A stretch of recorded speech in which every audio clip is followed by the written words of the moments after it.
Muy buenos días, iglesia. Digo, me han cambiado el bosquejo.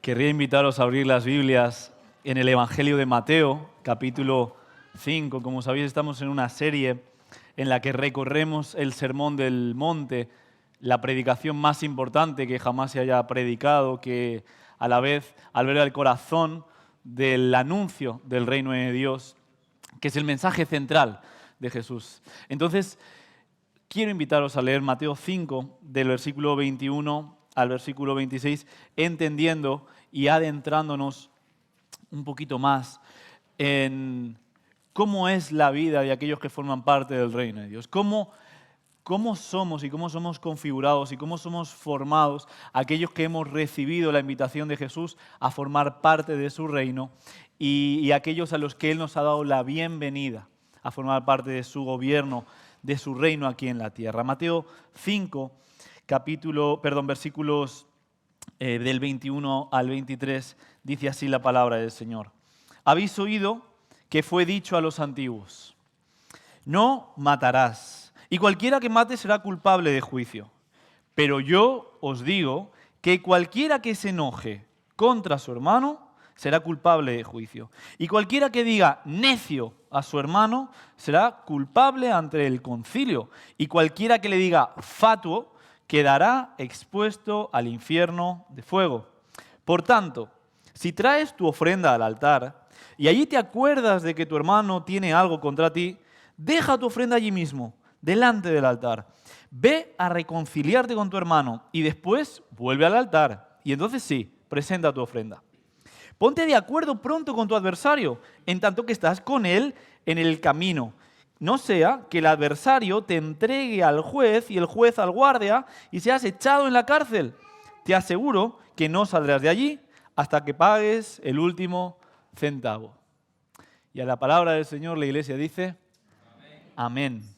La realidad es que leyendo este texto sabemos algo muy claro, y es que Jesús conoce nuestro mundo. Jesús no vivía en un mundo aparte, Jesús conocía muy bien el mundo en el que nosotros nos encontramos. En el contexto de Jesús, vemos como el pueblo o el imperio romano estaba en enemistad, en conflicto directo, decididamente abierto, con respecto a todos los pueblos que iba conquistando y dominando. Uno de ellos, el pueblo de Israel. Luego, los judíos tenían animadversión, rechazo hacia el imperio romano que venía a colonizarlos. Pero a la vez, los judíos tenían dificultades con aquellos pueblos que vivían a su alrededor. Un ejemplo clásico es la relación entre judíos y samaritanos. Consideraban a los samaritanos como perros, no como seres humanos. El conflicto formaba parte del ambiente social en el que vivía Jesús. Por eso cuando leemos este texto nos podemos sentir identificados tú y yo, porque el conflicto también forma parte del mundo en el que nosotros vivimos. Nosotros sabemos muy bien de qué está hablando Jesús cuando habla de ira, cuando habla de enojo, cuando habla de insultos. Nosotros sabemos muy bien de qué está hablando Jesús. Y lo cierto es que en tiempos de Jesús y también en nuestros tiempos, los problemas del trabajo se quedan ¿dónde? En casa. La realidad es que el grito del jefe a su encargado pasa del encargado a la secretaria y de la secretaria cuando llega a casa a su hijo y del hijo pequeño que no sabe qué hacer con ese grito al gato o al perro. La realidad es que el ciclo de violencia, de ira que va increciendo en aumento, que el insulto, que la discordia, que la agresión forman parte de nuestra experiencia humana. Se parecen a una bola de nieve que en la medida que va recorriendo metros y kilómetros va ganando densidad y va convirtiéndose en algo cada vez más difícil de aplacar. Sin embargo, y aunque los psicólogos dicen que nos encontramos en una sociedad donde la espiral de la ira va en aumento, nosotros sabemos que no podemos resolver el problema de la ira meramente con inteligencia emocional. Desde luego sabemos algo, no somos emocionalmente inteligentes. Si nosotros examinamos nuestra vida a la luz de este pasaje, descubrimos que no somos emocionalmente inteligentes. Pero se trata de algo más profundo y más complejo. Y es que, aun queriendo aprender inteligencia emocional, gestión de la ira, nosotros podemos seguir albergando ira, odio, resentimiento en nuestro interior hacia los demás. Santiago 4.1 se hace esta pregunta. El apóstol le pregunta a su iglesia, el pastor le pregunta a su iglesia, ¿de dónde ¿de dónde surgen las guerras? ¿De dónde vienen los conflictos? Es una buena pregunta, ¿verdad? ¿Cuál es su origen? Conocemos su manifestación, pero ¿de dónde proceden? Y responde con otra pregunta retórica. Dice, no es precisamente, y atención a esta palabra, de las pasiones que luchan dentro de vosotros. No son precisamente manifestaciones externas de realidades internas que están en lucha, que no están resueltas. ¿Dónde? Dentro. En vosotros. En nosotros. El problema de la existencia humana no son las malas acciones. En este caso, el problema no es el asesinato. Aunque el asesinato no sea bueno, evidentemente es terrible. Pero el problema real es que nuestro corazón no es capaz de ser justo o de cumplir la voluntad de Dios. Ese es tu problema y ese es mi problema.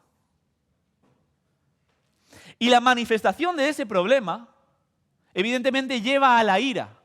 Lleva al asesinato. Pero antes de llevarnos al asesinato, nos ha conducido por la ira, el enfado, la agresión verbal, la desconsideración, el insulto, la agresión. ¿Se entiende? Luego, la raíz del asesinato es la misma raíz que la de la ira. Y ambas se encuentran presentes en el terreno interior de nuestro corazón. Por eso el sermón de hoy te invita a mirarte a ti. ¿Cuántos hemos querido venir hoy a leer la Escritura, verdad? Y a que la palabra nos hable. La palabra, decimos, cuando nos habla, a la vez nos lee. Es un espejo ante el cual podemos vernos a la luz del Evangelio. Y esa es la invitación de hoy, que puedas verte, que pueda verme yo en este texto como en un espejo que muestra las sombras que forman parte de mi vida y a la vez me dirige, me apunta en la dirección del reino de Dios que ya ha llegado. Mateo 5:20, precisamente el pasaje justamente anterior a lo que acabamos de leer. Son las últimas palabras del discurso que Jesús hace sobre la ley y el alma humana. Y terminan así. Si vosotros no tenéis una justicia mayor, y me gusta la traducción de la palabra porque lo acerca un poco más a lo que significa tener una justicia mayor. Dice, si vosotros no cumplís la voluntad de Dios mejor, es distinto, ¿verdad? Tener una justicia mayor que los escribas, que los religiosos, que los maestros de la ley, no quiere decir ser más legalistas y cumplir más normas. Jesús está diciendo, si en vosotros no se cumple la voluntad de Dios de una forma más nítida, más cristalina, entonces la consecuencia de eso inmediata es, no entraréis en el reino de los cielos. Y aquí nos agarra, nos coge la angustia. Decimos, wow, no heredaré la vida eterna. Después de morir no formaré parte de la... Este texto no está hablando de la vida eterna después de la muerte. Está hablando de la vida eterna antes de la muerte. Tú y yo no podemos entrar en la dinámica del reino de Dios, participar del reino de Dios, si la palabra, si la ley de Dios no se cumple primeramente en nuestro interior, en nuestros corazones. ¿Qué es lo que está haciendo Jesús? No entendemos. El texto que hemos leído empieza diciendo, habéis oído que se dijo a los antiguos, pero yo os digo. ¿Parece ser que Jesús está dando una nueva ley? No. Jesús no está cambiando la ley de Moisés, no matarás, como dijeron los antiguos, por algo que yo os vengo a decir, nuevo, diferente. No te aires.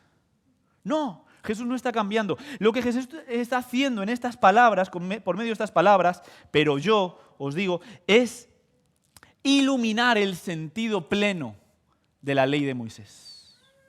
Sí, Moisés dijo, no matarás. Pero cuando tú entiendes eso de una forma plena, entiendes que ese no matar no es no llegar a la consecución de acabar con la vida de una persona con tus propias manos.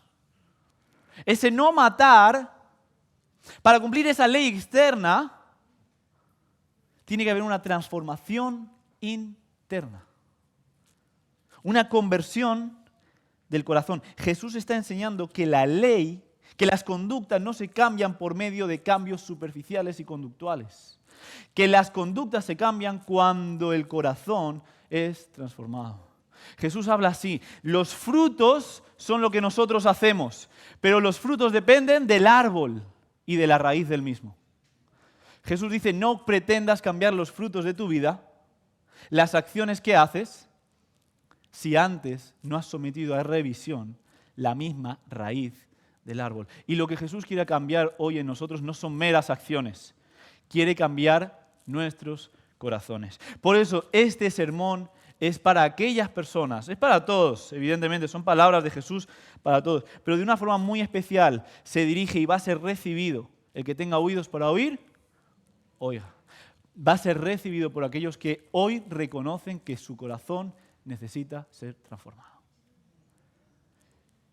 Quien quiera maquillar sus conductas, cambiar algunos hábitos, no va a encontrarse satisfecho con estas palabras de Jesús, porque estas palabras de Jesús apuntan en una dirección mucho más profunda. No es un arreglo estético y cosmético. Es un arreglo del alma, algo que solamente puede hacer el Espíritu Santo. Y solamente podemos recibir ese arreglo si nos reconocemos desarreglados, desaliñados, enfermos. Decía Jesús esto, no me reciben porque yo soy médico y para recibirme deberían saberse enfermos. Luego este sermón es para enfermos, no es para personas sanas. No sé si se entiende. Todo lo que vamos a encontrar del versículo 1 al 48 son 6 situaciones ordinarias donde se va a contrastar la ley basada en el cumplimiento externo con la ley cumplida en el interior, con el cumplimiento interno. Entonces vemos lo siguiente, la antigua justicia nos enseñaba no matarás, cumplimiento externo. La nueva justicia que revela Jesús, que ilumina esa antigua justicia, es diferente. Y no se centra en lo externo, se centra en lo interno. No darás rienda suelta a tu ira. ¿Dónde sucede eso en primer lugar? Aquí. No despreciarás. Antes de pronunciar un insulto, despreciar a alguien, eso se ha gestado en el interior. Y es más, no solamente tiene un tono negativo, no te airarás, no te enfadarás, no despreciarás, sino que tiene un tono positivo, propositivo. El corazón de alguien que ha entrado en la dinámica del reino de Dios y que está siendo transformado no se limita a no airarse, a no enfadarse y a no despreciar, sino que es reconciliador por naturaleza. Vive en una dinámica reconciliadora. Te reconciliarás. El versículo 21, la segunda parte, dice, no matarás. Cualquiera que mate será culpable de juicio. El punto de esta ordenanza bíblica que encontramos en el Antiguo Testamento no era, ¿puedes asfixiar a alguien sin cortarle del todo la respiración? El punto de esta ordenanza no era, ¿puedes golpear a alguien con un palo dejándolo en coma? Siempre y cuando no lo mates. Sin embargo, echa la ley, echa la trampa. Jesús está apuntando en otra dirección. Sí, matar a alguien es un acto terrible, drástico, dramático, sin ninguna bondad.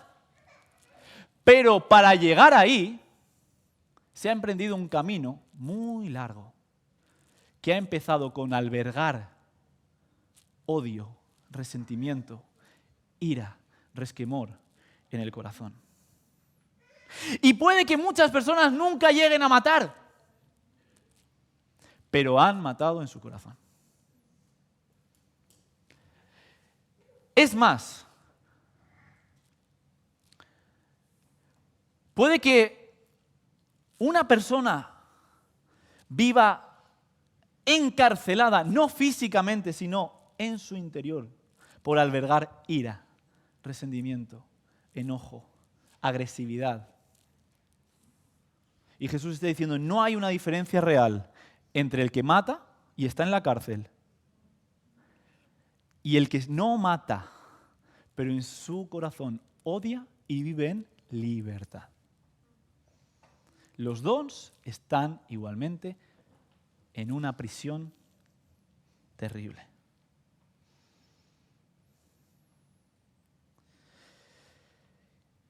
Y continúa diciendo Jesús, este es el contenido de él, pero yo os digo, exactamente este. Este es el añadido o el comentario a esa antigua ley. Cualquiera que se enoje contra su hermano será culpable de juicio. Y va increciendo.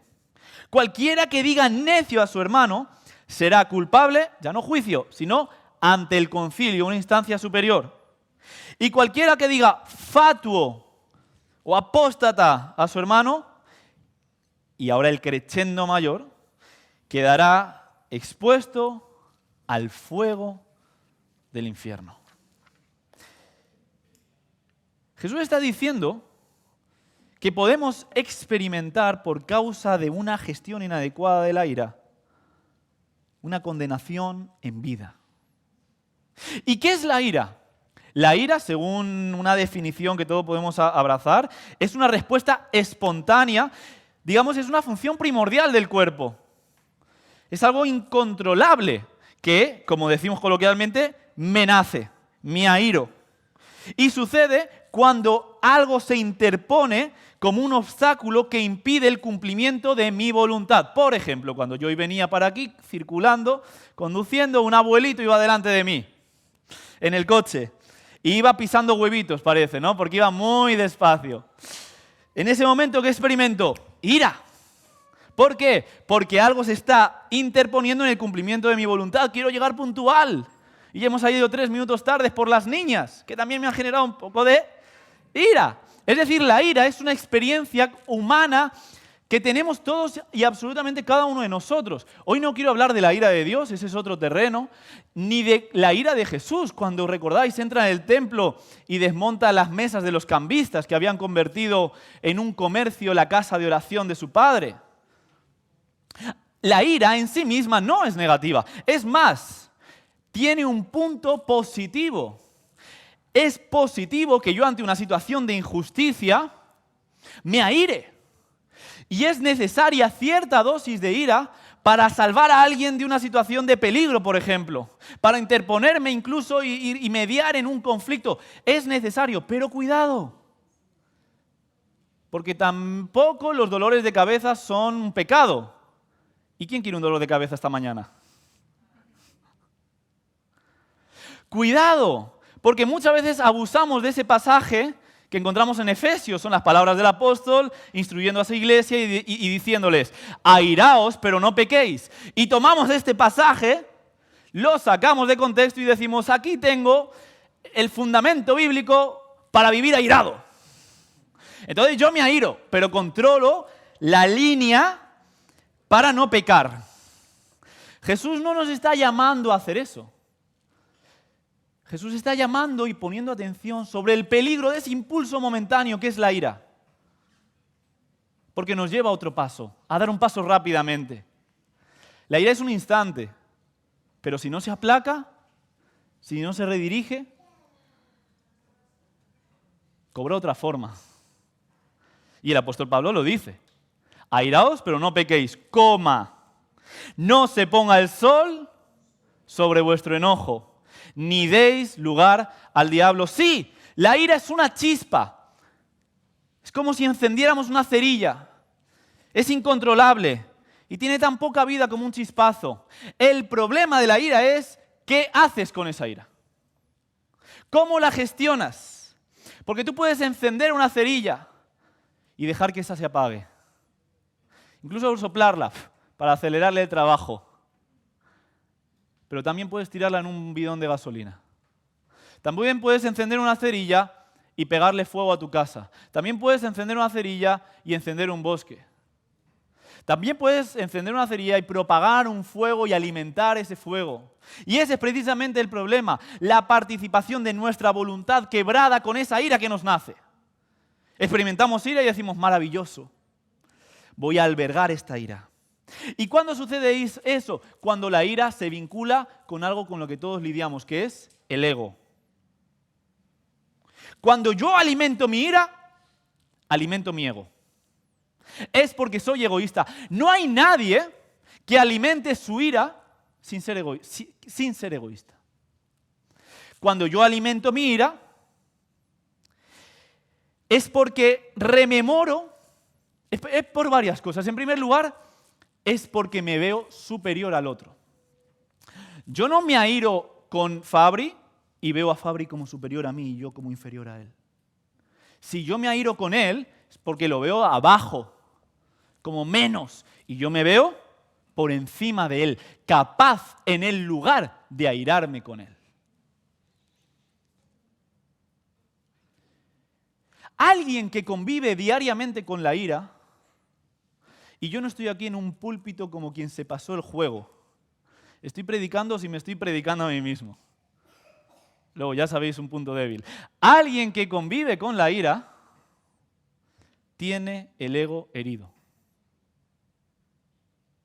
Si tú luchas con la ira, el problema tuyo no es la ira. Principalmente. Esa es una manifestación ¿de qué? De tu ego herido. ¿Por qué ira vas a tener con el ego sano y enfermo? Pero si tu identidad está resquebrajada, entonces la ira va a ser algo con lo que vas a convivir. ¿Por qué? Porque para mantenerte enfadado necesitas esforzarte una barbaridad. Para mantener un rencor necesitas dedicarle energía, tiempo, espacio mental. Necesitas recrear ese sentimiento. ¿Cómo me hirieron? ¿Cuánto daño me han hecho? ¿Qué víctima soy de lo que me pasó? ¿Cuánto me dolió aquello? ¿Qué culpable es aquella persona con respecto a aquello que me sucedió? Necesitas sentirte maltratado. Y déjame decirte algo que puede ser un poco complejo. Puede que realmente te hayan maltratado. Puede ser que sea así. No estoy negando aquí que podamos experimentar heridas a causa de los maltratos. Pero también puede ser que nos estemos relamiendo y que estemos sobredimensionando y que estemos alimentando por conmiseración, que no es de otra forma que una manifestación del ego, del sentirnos protagonistas, sentirnos víctimas. Puede que estemos también en esa dinámica que en el fondo lo que revela es un ego herido. Y cuando yo abrazo la ira es como cuando abrazo un cactus. ¿Alguien ha intentado abrazar un cactus? No es la mejor decisión. No vayas a casa y abraces un cactus. Cuando tú abrazas la ira te empieza a descomponer. La ira te empieza a desintegrar, resquebraja tu identidad como persona y vives convirtiéndote en en alguien con necesidad de la adrenalina de la ira.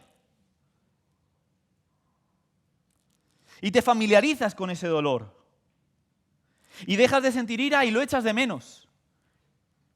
Y vuelves a alimentar la ira. Tu vida interior se descompone, pero como manifestación también externa, tu vida exterior se descompone.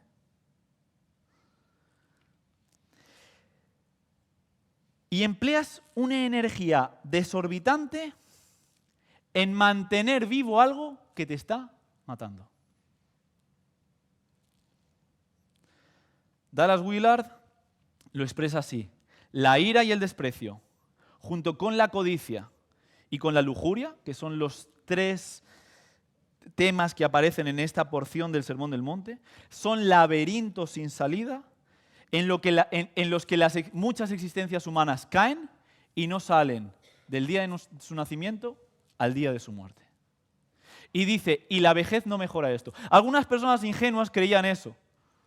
Cuando sea viejo dejaré de ser lujurioso. Cuando sea viejo dejaré de ser codicioso. Esto es una etapa momentánea. Cuando sea viejo dejaré de ser refunfuñón. No, la edad no mejora la cosa. La camufla y lo convierte en algo más imperceptible a lo mejor. Entonces no esperes a ser viejo para salir de este laberinto. Porque las tres realidades, codicia, lujuria y el tema de hoy, ira, tienen algo en común. Objetivan al prójimo. Tú no puedes ser lujurioso, no puedes codiciar, no puedes tener ira hacia alguien que no has previamente hecho un objeto. Si tú ves en la otra persona imagen y semejanza de Dios, no puedes caer en este pecado. Por lo tanto, el Evangelio viene a restaurar nuestra visión de los demás. Porque tenemos que coincidir en esto. Objetivizamos a los demás, los convertimos en cosas y no en sujetos, no en personas creadas a la imagen de Dios. Pero en segundo lugar, quien objetiva, ¿sabes quién es? Tú. Cuando tú te airas contra alguien, ¿quién se aira? Tú. Cuando tú te enfadas con alguien, ¿quién se enfada? ¿Quién decide enfadarse? Tú. Cuando tú desprecias o maltratas a otro, no es alguien que lo hace por ti, eres tú el que desprecia y maltrata al otro. Por eso la orden de Pablo es tajante. Colosenses 3:8. Desechad la ira, tiradla. La respuesta del Evangelio no es no tengas ira, porque el Evangelio asume que nosotros sí experimentamos ira. No somos budistas. Abstráete, llega a un punto de equilibrio apático, sin sentimientos, en el que todo te resbale. No, el Evangelio es mucho más humano, más real. Dice, vas a tener ira. Sucede así, es un chasquido, es irremediable. No la reprimas, porque quien reprime la ira es como alguien cocina con una olla express. Eso es reprimir la ira. Hasta que de repente empieza a salir el vapor, ¡pi! Y en cualquier momento aquello estalla, ¿verdad? Si no se para a tiempo. Eso es reprimir la ira. Tampoco está diciendo el Evangelio, no reprime la ira, no sucedió, no existe. No, está diciendo, redime la ira. Lleva ese chispazo, esa mecha encendida, no, aunque tengas ganas, no al bidón de gasolina, no al leño de madera, llévalo a Cristo, llévalo al Señor. Exponte a la gracia, al amor de Dios en ese momento, sí. Bienaventurados los que tienen hambre y sed de justicia. Transforma esa indignación, esa rabia, ese impulso primero en oración. Exponlo ante Dios y déjalo en sus manos, porque suya es la justicia. ¿Qué más puedo hacer cuando tengo ira? Corregir de inmediato lo que sucedió. Tenemos responsabilidad, tanto como nosotros nos enfadamos, como nosotros también somos agentes de reconciliación. Así nos expresa y nos presenta el Evangelio. Tú y yo, voy a decir algo que puede ser un poco simplista, si tenemos problemas es porque queremos. Siempre habrán problemas entre nosotros. Pero la realidad es que Cristo nos ha hecho agentes de reconciliación. Él nos reconcilió con el Padre y con los demás. Si vivimos en Cristo, tenemos que vivir en una dinámica constante de reconciliación. Y el texto es muy concreto. Pablo sabía de qué hablaba. Dice que no se ponga el sol sobre tu enojo. ¿Quiénes están casados? ¿O han estado casados? ¿Quiénes se han ido a dormir peleados con su mujer? ¿La cosa ha mejorado? No. Aparentemente has aplacado esas palabras que sabías que no eran correctas, esos gestos que no eran... Pero cuando te levantas a la mañana estás en silencio. Y no dices, cariño, buenos días, dame un abrazo. No haces eso. Y así se va gestando un desprecio, una indiferencia, una irrelevancia. que es mucho peor que el enfado. Por eso Pablo es muy concreto, que no se ponga el sol. Y continúa diciendo algo más misterioso. Dice, no deis lugar al diablo. A veces pensamos que darle lugar al diablo es participar de algún rito esotérico, escuchar determinada música. No, no darle lugar al diablo es que cuando en el momento del chispazo sucede lo siguiente, el diablo merodea alrededor nuestro. Y él no va a desaprovechar la oportunidad. Él va a sacar ventaja de una ira que no se redirige hacia el Señor. Y la realidad es que el Espíritu Santo está moldeando nuestra voluntad. Por tanto, el último de los frutos del Espíritu, que es el dominio propio, debe manifestarse ¿cuándo? Cuando yo pierdo el control de mí, la noción de mí. Cuando yo pierdo los papeles. Si el Espíritu de Dios habita en nosotros, lo que se debe manifestar de nuestro corazón no es la locura, el desenfreno, la violencia, la agresividad, sino es el dominio propio. Que no niega la ira, precisamente por eso la domina.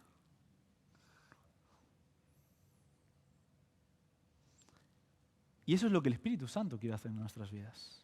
En ese tipo de personas nos quiere formar y transformar. Hay algo peor que la ira, y es el desprecio. La ira quiere hacerle daño a alguien. Yo estoy enfadado con Fabri y quiero lastimarle. Pero hay una etapa posterior que es mucho peor y parece que es la resolución del conflicto. Y es la siguiente. Cuando del enfado con Fabri y de mi deseo de hacerle daño, paso a que Fabri me dé igual. Y muchas veces nosotros creemos que esa es la resolución de un conflicto. Me enfado con Fabri. Quiero lastimarle, le quiero golpear, quiero que sufra. Pero de repente esa ira, de enojo, pasa a desprecio, indiferencia. Entonces digo, no, mira, yo hace un tiempo tuve un conflicto con Fabri, me enfadé con él, pero está todo resuelto. Me dicen, ¡qué bueno! Te reconciliaste con Fabri, está todo en orden. No. Para mí Fabri ya no existe. Está todo resuelto. Él va por su lado, yo voy por el mío. Está todo resuelto. No hay ningún problema entre mi persona y Fabri. ¿Por qué? Porque hay desprecio. Y confundimos el desprecio con la solución, la resolución de un enfado. Cuando el desprecio es precisamente ir más allá del enfado. Yo prefiero que Fabri esté enfadado conmigo que Fabri me desprecie.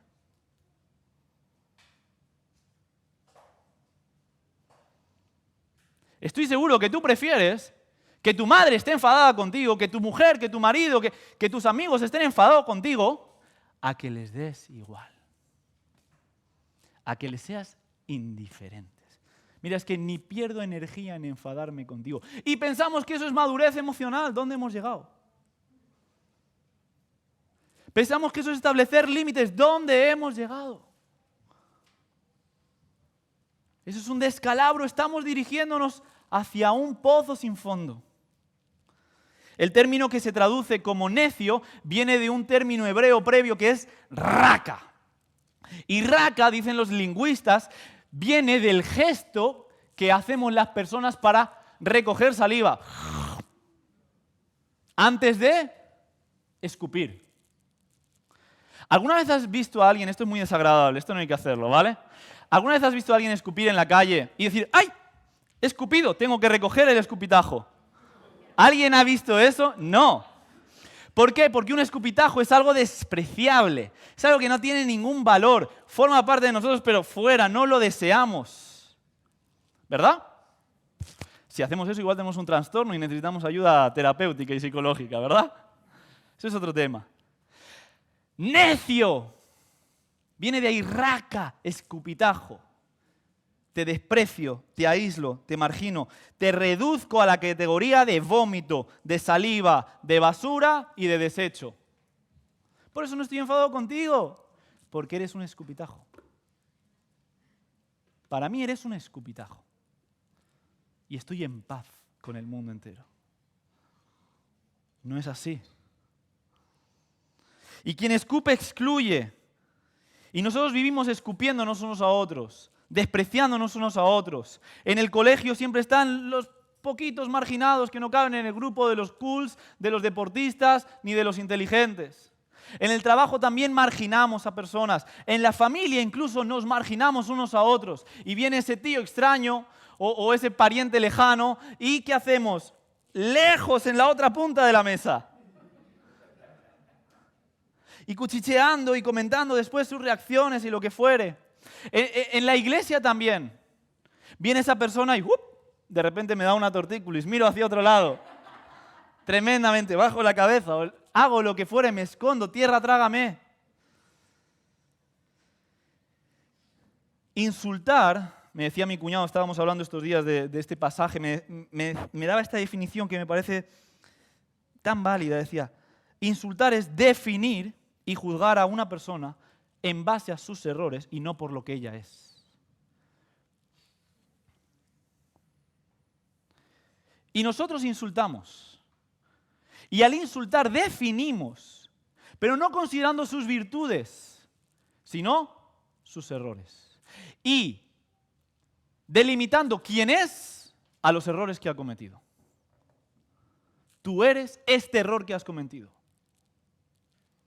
Y cuando insultamos, exaltamos los defectos del otro y disminuimos las virtudes del otro, ¿verdad? Al tiempo que exaltamos nuestras virtudes y disminuimos nuestros defectos.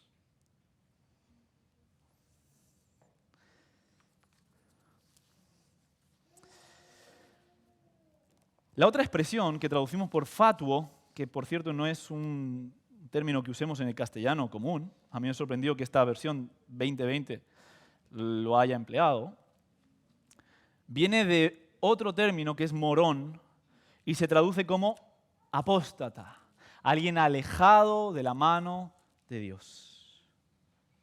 Y se usaba precisamente en aquellos círculos para hacer referencia a personas a las que se condenaba al infierno. Este es un morón, este es un fatuo, este es un apóstata, este es alguien alejado de la mano de Dios. Y Jesús dice que a quienes envían a otros al infierno les corresponde el mismo destino. Cuando yo desprecio a tal punto a una persona, decir, tú estás alejado de la mano de Dios, tú estás en el infierno, automáticamente me estoy colocando con él en el infierno, al que le estoy enviando. La ira toma la forma de tu personalidad. Puede que al escuchar este sermón las personas que son temperamentales o sanguíneas y coléricas, según las 4 definiciones de la personalidad, ¿verdad?, de aquel médico griego Hipócrates, coléricos y sanguíneos, aquellas personas que son más que externalizan más, que son más pasionales, que son más viscerales, se sientan muy expuestos hoy por la predicación de la palabra, porque tienden a la ira. En Brasil hay una expresión que me gusta y son unos pimentinhas, que es de pimienta, ¿no? Parece que son pimienta en tu boca. Gente que salta rápido, que son chispitas, que se les pone roja la nariz muy rápido, detonan rapidito, son como un pequeño petardo. Y hay gente que puede sentirse muy expuesta hoy.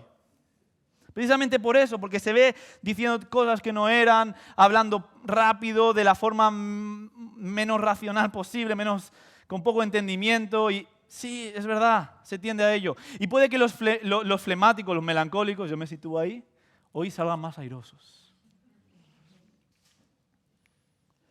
Pero generalmente, como digo, la ira toma la forma de tu personalidad.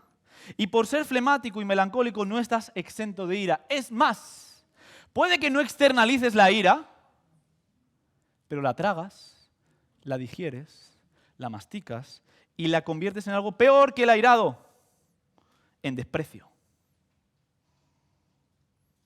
Puede que seas en la discusión el que se queda tranquilo, viendo cómo el otro va perdiendo los papeles. Y aparentemente tú tienes todo bajo control, porque no has elevado el tono de voz. Te mantienes neutral, con una mirada que incita al odio prácticamente, y una sonrisa muy amable. Al tiempo que dices, por favor, tranquilo, mantén la calma. Sé inteligente, racional, somos maduros. Y te elevas a ti mismo sobre el otro, mostrando al otro como una especie de perro rabioso que no es capaz de controlar sus instintos animales. Y en esa elevación te estás encumbrando en tu propio ego, estás incitando al odio al otro. Y en el fondo eres un hipócrita porque tu personalidad flemática y tranquila es en lo que te escudas para hacer lo mismo que está haciendo el otro. Entonces este sermón da palos para todos lados.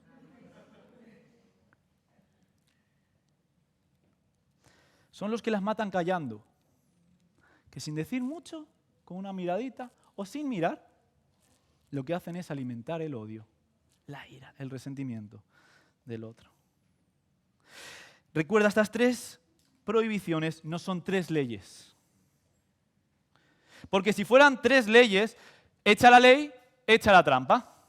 Vale, Jesús dice que no me enfade. Vale, encontraré la forma de airarme sin pecar. Jesús dice que no diga fatuo y necio. Maravilloso. El vocabulario español es rico en insultos, así que puedo usar el resto de los insultos. No está diciendo eso. Jesús está yendo hacia otro lugar. No te pierdas. Jesús está yendo hacia más acá, más hacia nosotros, más hacia adentro de cada uno de nosotros. No enfadarse, no insultar, no despreciar, dejan de ser leyes que cumplir cuando son la consecuencia externa de vivir buscando tener un corazón transformado por el reino de Dios. Y no se limitan a no airarse, no enfadarse, no insultar y no despreciar. ¿Se entiende? Porque se trata de un cambio totalmente distinto. Ahora, esa libertad que nos libera de la ley, no nos libera para incumplir la ley. No nos convierte en laxos. No nos convierte en... No es menos ambiciosa en el deseo de andar en rectitud.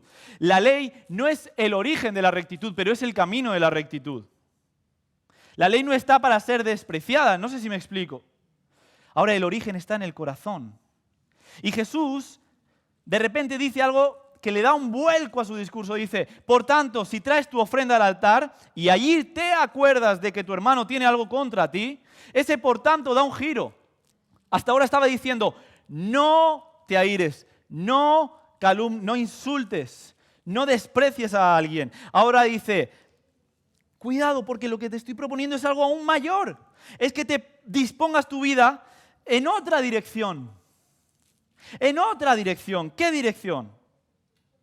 Y es la siguiente. Jesús no solo te hace responsable de la ira que tienes, sino que te hace responsable de la ira que causas.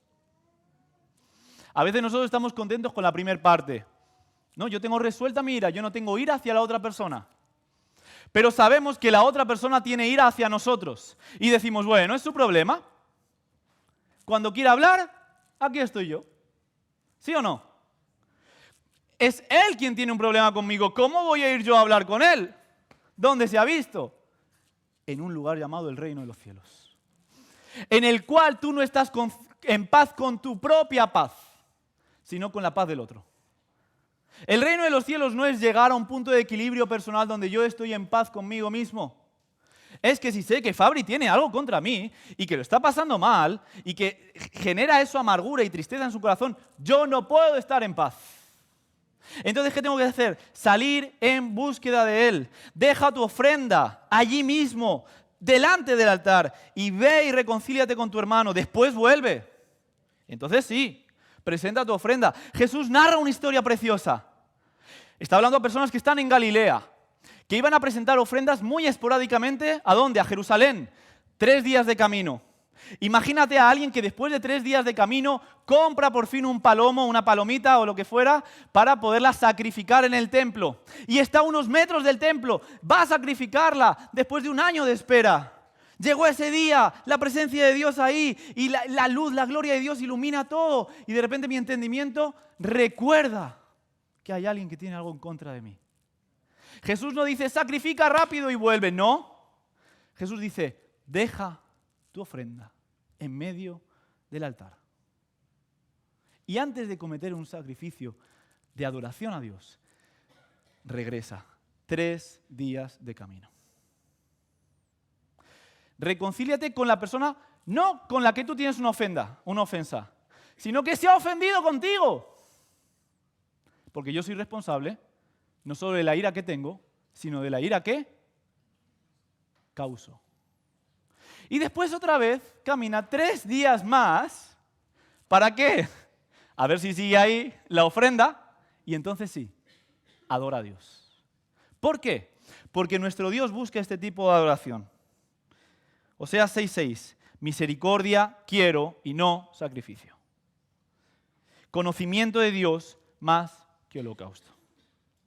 Sin reconciliación no hay adoración. Sin reconciliación los unos con los otros, no hay adoración agradable a Dios.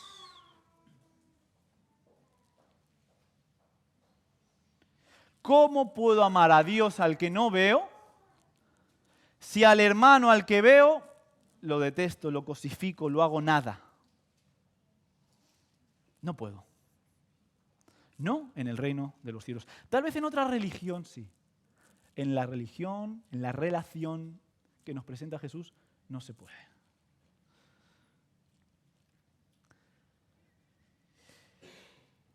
¿Qué tipo de personas somos cuando piensas en alguien que vive de este modo, como el de la historia que contó Jesús?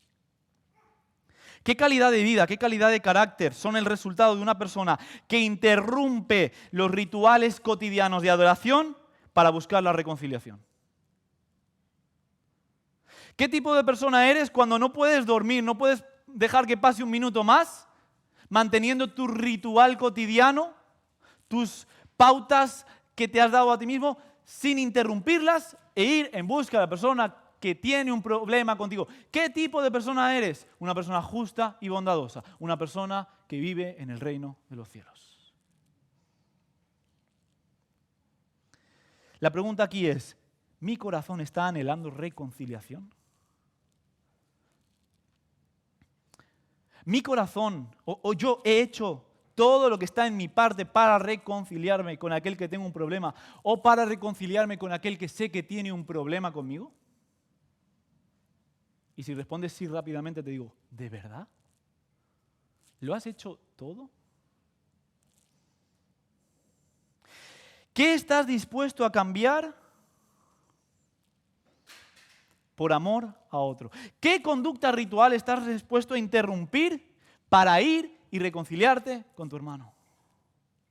¿Estás dispuesto ahora a levantarte del culto, de tu silla, para salir y reconciliarte con la persona con la que debes reconciliarte?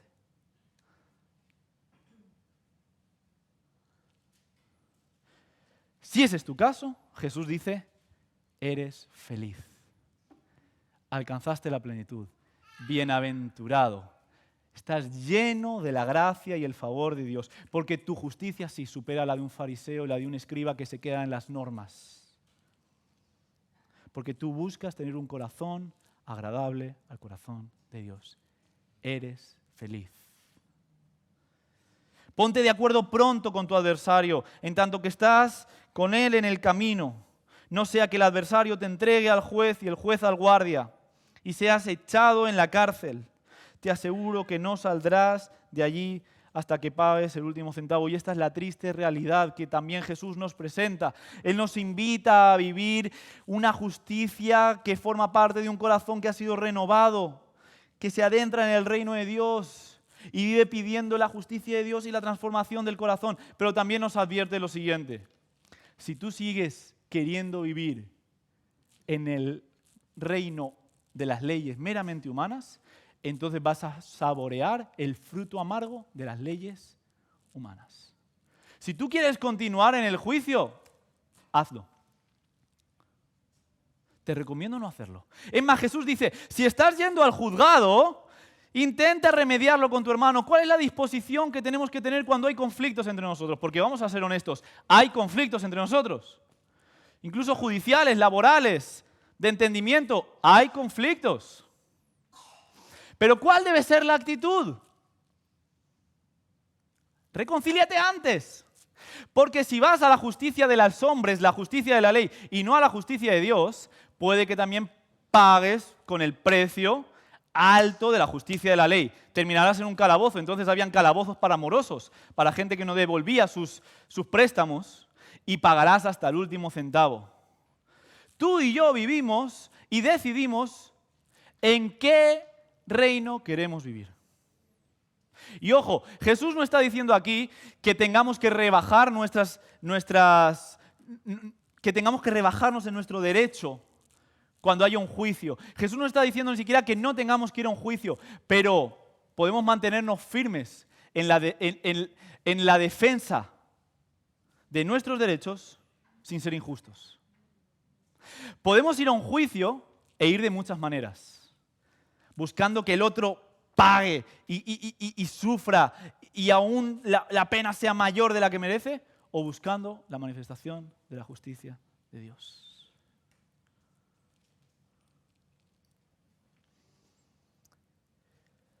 Hoy es un día de reconciliación. Y hoy quiero invitaros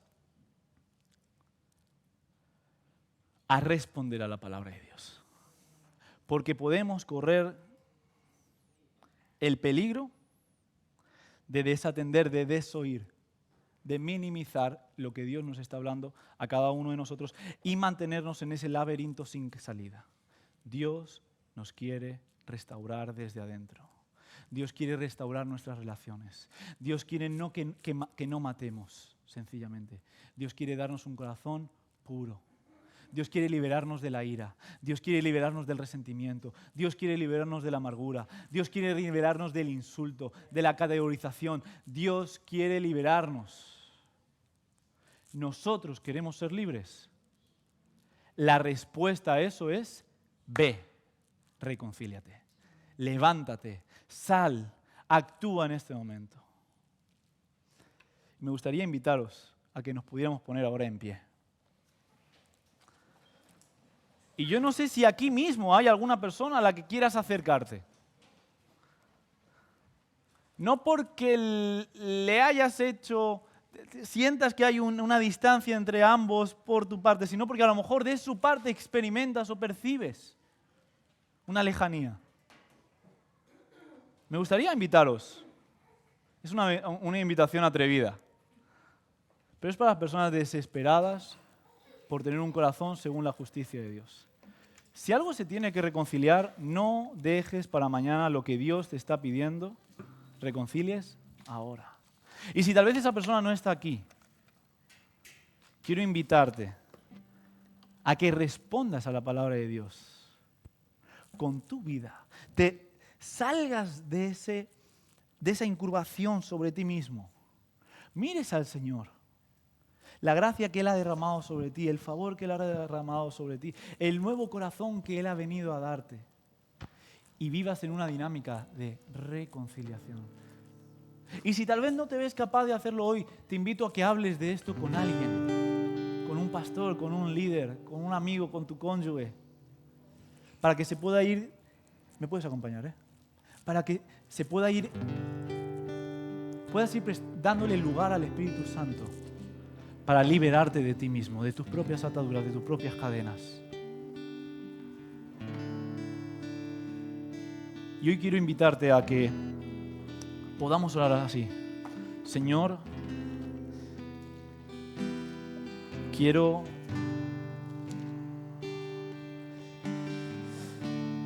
nuevamente entregarte mi corazón para que lo transformes. Mi corazón necesita una renovación profunda. Haz tu obra.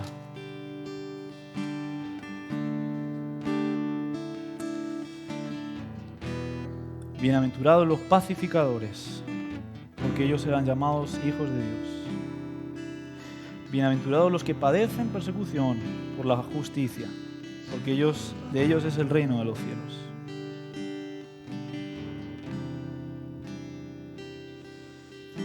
Bienaventurados los que tienen hambre y sed de justicia. Bienaventurados aquellos que en el momento de la ira transforman ese instinto de indignación en una oración. Bienaventurados aquellos que no le dan lugar a la ira en su corazón para que se transforme en enojo, en rabia, para que no lleve al resentimiento, para que no lleve al insulto. Bienaventurados aquellos que se arrepienten de esos caminos. Bienaventurados los que deshacen, los que se bajan de su ego herido, los que dejan de alimentar su ira, los que dejan de echarle leña a ese fuego encendido. Bienaventurados los que se saben libres, para que en ellos se cumpla la ley perfecta de Dios. Bienaventurados los que son mansos y humildes, los que tienen control de sí mismos. Bienaventurados aquellos en los que vive el Espíritu de Dios. Bienaventurados aquellos que dejan que el Espíritu de Dios habite en ellos. Bienaventurados los que hoy se arrepienten. Bienaventurados los que hoy vienen a Jesús. Y bienaventurados los que antes de adorar dejan su ofrenda en el altar. Recorren 3 días de distancia, de camino, para reconciliarse. Y entonces vuelven. Bienaventurados los que entienden que el sacrificio que Jesús quiere es un sacrificio de reconciliación.